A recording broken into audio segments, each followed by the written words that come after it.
जय जय रघुवीर समर्थ. नमस्कार, मी मृणाली संत पासे, राहणार नाशिक. शाळेचे नाव आहे सरस्वती विद्यालय, महात्मा गांधी रोड, नाशिक. समर्थ रामदास स्वामी यांनी मनाचे निमित्त करून संपूर्ण जगाला बोधसुद्धा पाजली. त्यांनी लिहिलेले श्लोक म्हटल्याने ऐकल्याने मन शांत होते. ऐकूया तर मग श्लोक क्रमांक 3 आणि त्याचा अर्थ.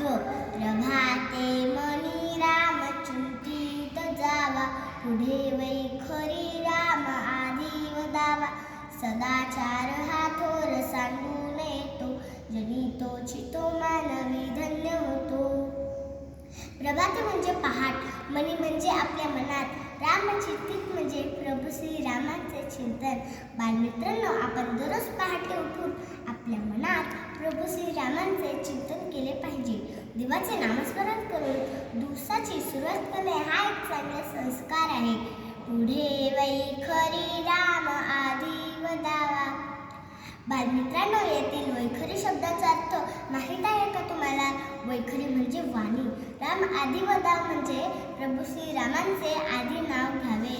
आपल्या वाणीने सर्वात आधी प्रभू श्री रामांचे स्मरण करावे.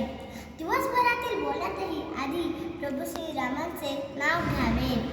देवाचे नाव घेऊन कोणत्याही कामाची सुरुवात केली की निश्चित त्या कार्यात आपल्याला यश मिळते. सदाचार हा थोर सांगून येतो.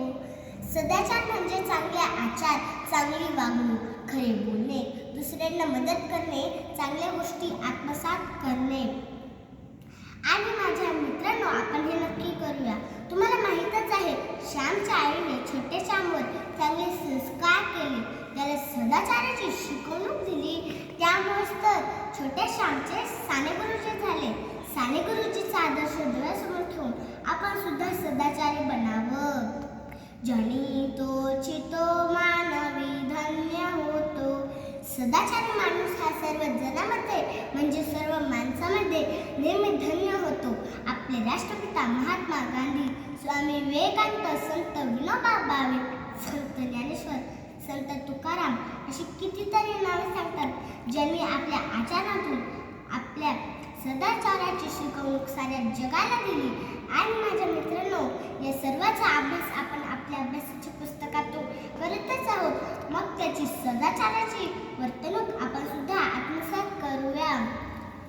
समर्थांचा हा श्लोक आपल्याला देवाचे स्मरण करण्याची आणि सदाचाराची वर्तणूक करण्याची शिकवण देतो.